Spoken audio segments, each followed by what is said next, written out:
I heard President Spencer W. Kimball Ouvi o presidente Spencer W. Kimball, em uma sessão de conferência, pedir a Deus que lhe desse montanhas para escalar. Ele disse: há grandes desafios à nossa frente, imensas oportunidades por vir. Alegro-me com esse emocionante prospecto e sinto vontade de dizer ao Senhor com humildade: dá-me essa montanha, dá-me esses desafios. Senti o coração tocado por já conhecer alguns dos desafios e adversidades que ele havia enfrentado. Tive o desejo de ser mais semelhante a ele, um valoroso servo de Deus. Assim, orei uma noite, pedindo um teste para provar minha coragem. Lembro-me vividamente. Naquela noite, ajoelhei-me no meu quarto, com uma fé que me enchia o coração a ponto de quase rompê-lo. Um dia ou dois depois, minha oração foi atendida. Fui surpreendido pela mais dura provação de minha vida, que me fez sentir muito humilde. Foi uma lição dupla para mim. Primeiro, recebi uma clara prova de que Deus tinha ouvido e respondido à minha oração. Mas, em segundo lugar, comecei a aprender, desde aquela época até hoje, o motivo da confiança que senti naquela noite de que uma grande bênção adviria da adversidade, a ponto de compensar qualquer custo. A adversidade que me sobreveio naquele dia distante parece-me hoje minúscula comparada ao que ocorreu desde aquele momento, a mim e a meus entes queridos. Muitos de vocês enfrentam hoje provações físicas, mentais e emocionais que podem fazê-los clamar, tal como um grande e fiel servo de Deus que conheci muito bem. Sua enfermeira o ouviu exclamar em seu leito de dor: se eu procurei ser bom durante toda a minha vida, por que isso aconteceu comigo? Vocês sabem como o Senhor respondeu a uma pergunta igual a essa feita pelo profeta Joseph Smith em sua cela de prisão. E se fores lançado na cova ou nas mãos de assassinos e receberes sentença de morte, se fores lançado no abismo, se vagas encapeladas conspirarem contra ti, se ventos furiosos se tornarem teus inimigos, se os céus se cobrirem de escuridão e todos os elementos se unirem para obstruir o caminho, e, acima de tudo, se as próprias mandíbulas do inferno escancararem a boca para tragar-te, sabe, meu filho, que todas essas coisas te servirão de experiência e serão para o teu bem. O Filho do Homem desceu abaixo de todas elas. És tu maior do que ele? Portanto, persevera em teu caminho, e o sacerdócio permanecerá contigo, pois os limites deles estão determinados e não podem ultrapassá-los. Teus dias são conhecidos e teus anos não serão diminuídos. Portanto, não temas o que o homem possa fazer, pois Deus estará contigo para todo sempre. Parece-me não haver melhor resposta para a pergunta por que ocorrem provações e o que devemos fazer do que as palavras do próprio Senhor, que por nossa causa passou por provações mais terríveis do que podemos imaginar. Devem lembrar suas palavras quando nos aconselhou a arrepender-nos por causa da fé que temos nele. Portanto, ordeno que te arrependas. Arrepende-te, para que eu não te fira com a vara de minha boca e com minha ira e com minha cólera, e teus sofrimentos sejam dolorosos. Quão dolorosos tu não sabes, quão intensos tu não sabes. Sim, quão difíceis de suportar tu não sabes. Pois eis que eu, Deus, sofri estas coisas por todos, para que não precisem sofrer caso se arrependam. Mas se não se arrependerem, terão que sofrer assim como eu sofri. Sofrimento que fez com que eu, Deus, o mais grandioso de todos, tremesse de dor e sangrasse por todos os poros, e sofresse tanto no corpo como no espírito, e desejasse não ter de beber a amarga taça e recuar. Todavia, glória seja para o Pai. Eu bebi e terminei meus preparativos para os filhos dos homens. Temos fé no fato de que a maneira de erguer-nos em meio e acima das provações é acreditar que há um bálsamo em Gileade e que o Senhor nos prometeu, dizendo: não te desampararei. Foi isso que o presidente Thomas S. Monson ensinou para ajudar a nós e aqueles a quem servimos nas provações aparentemente solitárias e avassaladoras. Mas o presidente Monson também ensinou sabiamente que um alicerce de fé na realidade dessas promessas leva tempo para ser edificado. Vocês podem ter visto a necessidade desse alicerce junto ao leito de alguém prestes a desistir da luta para perseverar até o fim. Se não tivermos um firme alicerce de fé no coração, a capacidade de perseverar desmorona. Meu propósito hoje é descrever o que sei sobre como podemos estabelecer esse alicerce inabalável. Faço isso com grande humildade por 2 motivos. Primeiro, o que direi pode desanimar alguém que esteja se debatendo em meio a grande adversidade e sentindo que seu alicerce de fé está desmoronando. E segundo, sei que maiores testes que jamais enfrentei ainda estão por vir antes do fim da vida. A receita que lhes darei ainda precisa ser testada por minha própria perseverança até o fim. Quando jovem, trabalhei com um empreiteiro de obras construindo bases e alicerces para casas novas. No calor do verão, era um trabalho árduo preparar a terra para moldar a forma na qual seria despejado cimento para as bases. Não havia máquinas. Usávamos picaretas e pás. A construção de alicerces duradouros para os prédios era um trabalho árduo naquela época. Também exigia paciência. Depois de cimentar as bases, tínhamos que esperar que secassem. Por mais que quiséssemos prosseguir com a tarefa, esperávamos por muito tempo depois de cimentar o alicerce antes de retirar as formas.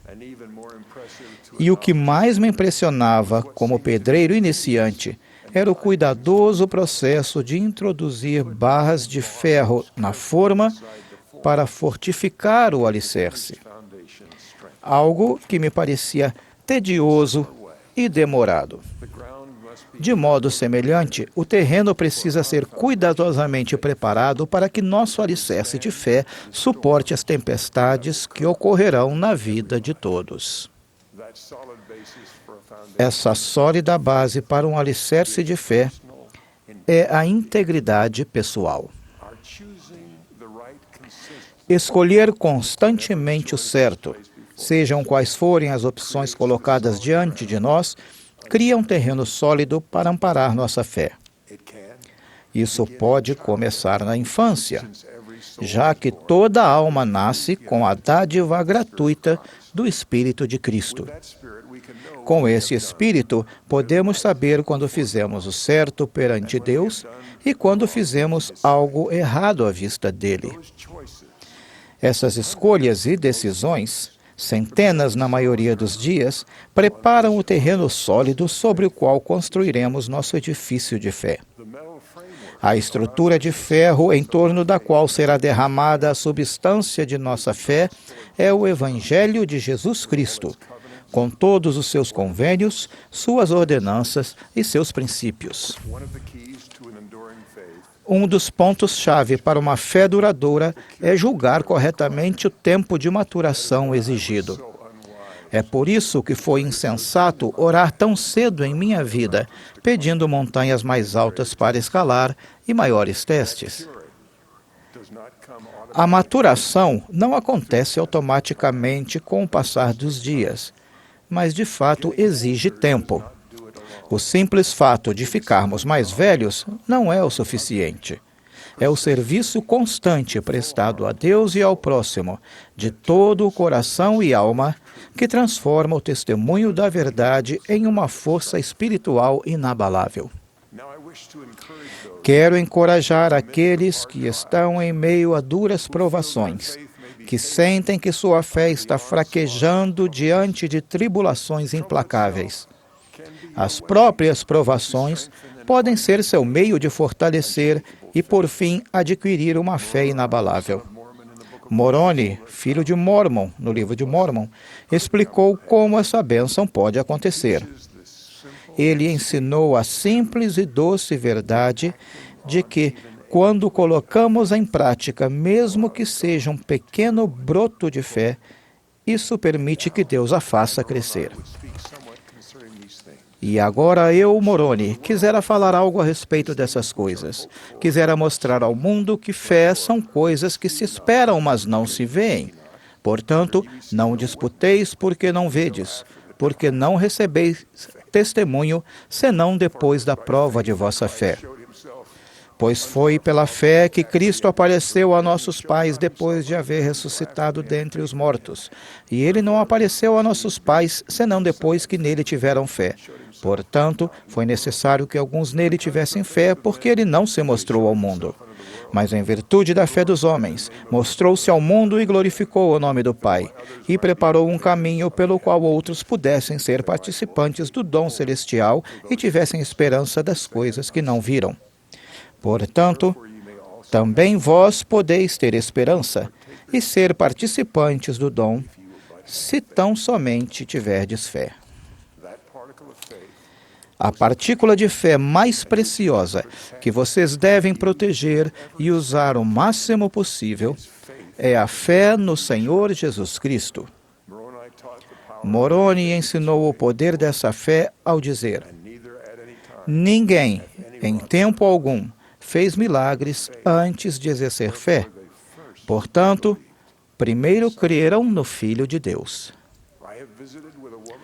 Conversei com uma mulher que recebeu o milagre da força suficiente para suportar perdas inimagináveis com a simples capacidade de repetir sem parar as palavras: eu sei que vive meu Senhor. Essa fé e essas palavras de testemunho continuaram com ela em meio à névoa que obscureceu, mas não apagou, a lembrança de sua infância. Fiquei atônito ao saber de outra mulher que perdoou uma pessoa que a prejudicara por muitos anos. Fiquei surpreso e perguntei-lhe por que havia decidido perdoar e esquecer anos de maus tratos terríveis. Ela disse serenamente: foi a coisa mais difícil que já fiz na vida. Eu simplesmente sabia que precisava fazê-lo, por isso o fiz.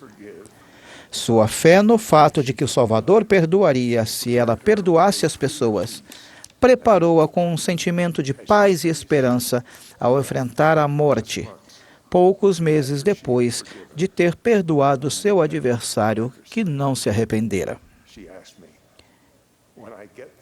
Ela me pediu: quando chegar lá, como será o céu?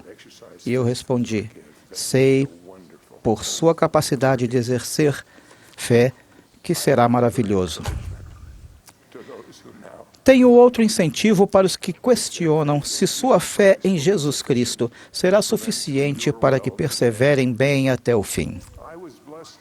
Tive a bênção de conhecer outros dentre vocês que me ouvem agora, quando eram mais jovens, vigorosos e mais talentosos do que a maioria a seu redor, mas que decidiram fazer o que o Salvador teria feito.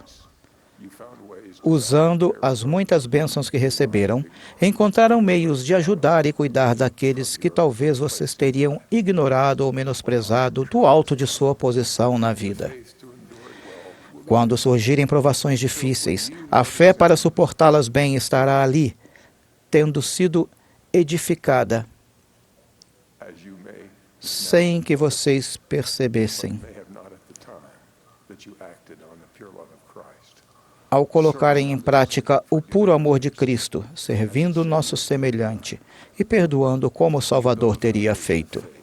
Vocês edificam um alicerce de fé, amando como o Salvador amou e servindo em nome dele. Sua fé nele os levou a realizar atos de caridade que ainda hão de lhes dar esperança. Nunca é tarde para fortalecer o alicerce da fé. Sempre há tempo. Com fé no Salvador, vocês podem se arrepender e suplicar o perdão. Há alguém que vocês podem perdoar. Há alguém a quem vocês podem agradecer.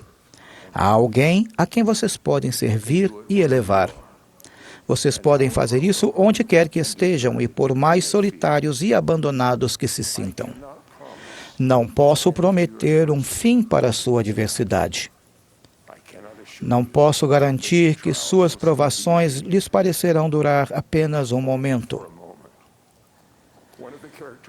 Uma das características das provações da vida é que elas parecem fazer o relógio andar mais lentamente e depois dar a impressão de quase parar. Há motivos para isso. Conhecer essas coisas pode não lhes proporcionar grande consolo, mas pode dar-lhes um sentimento de paciência. Esses motivos provêm todos deste fato. Em seu perfeito amor por vocês, o Pai Celestial e o Salvador querem que vocês estejam aptos a viver com eles como família para sempre. Somente os que são purificados e se tornam perfeitamente limpos e modificados pela expiação de Jesus Cristo podem habitar ali. Minha mãe lutou contra o câncer por quase 10 anos. Os tratamentos, as cirurgias e, por fim, o confinamento ao leito foram algumas de suas provações. Lembro que meu pai disse ao vê-la dar seus últimos suspiros: uma menininha voltou para casa para descansar. Um dos oradores de seu funeral foi o presidente Spencer W. Kimball. Entre os tributos feitos a ela, lembro-me de algo que foi dito. Alguns de vocês podem achar que Mildred sofreu tanto e por muito tempo por ter feito algo errado que exigia provações. Não, foi apenas porque Deus a quis refinar um pouco mais.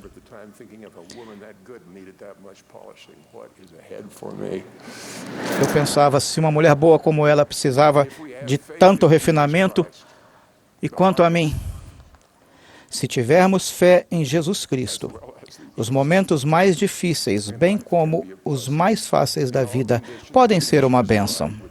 Em todas as condições, podemos escolher o certo com a orientação do Espírito. Temos o Evangelho de Jesus Cristo para moldar e guiar nossas vidas, se assim decidirmos. E com profetas que nos revelam nossa posição no plano de salvação, podemos viver em perfeita esperança e um sentimento de paz. Jamais precisamos sentir que estamos sozinhos ou que não somos amados no serviço do Senhor, porque isso nunca acontece. Podemos sentir o amor de Deus. O Salvador prometeu anjos à nossa esquerda e à nossa direita para nos suster. Ele sempre cumpre suas promessas. Testifico que Deus, o Pai, vive e que seu Filho amado é nosso Redentor. O Espírito Santo confirmou a verdade nesta conferência e o fará novamente, se vocês o buscarem ao ouvir e ao estudar mais tarde as mensagens dos servos autorizados do Senhor que aqui estão. O presidente Thomas S. Monson é o profeta do Senhor para o mundo inteiro em nossos dias. O Senhor cuida de vocês. Presto testemunho disso, de que Deus vive e que seu Filho amado Jesus Cristo é nosso Redentor. Seu amor não falha. Assim testifico, em nome de Jesus Cristo. Amém.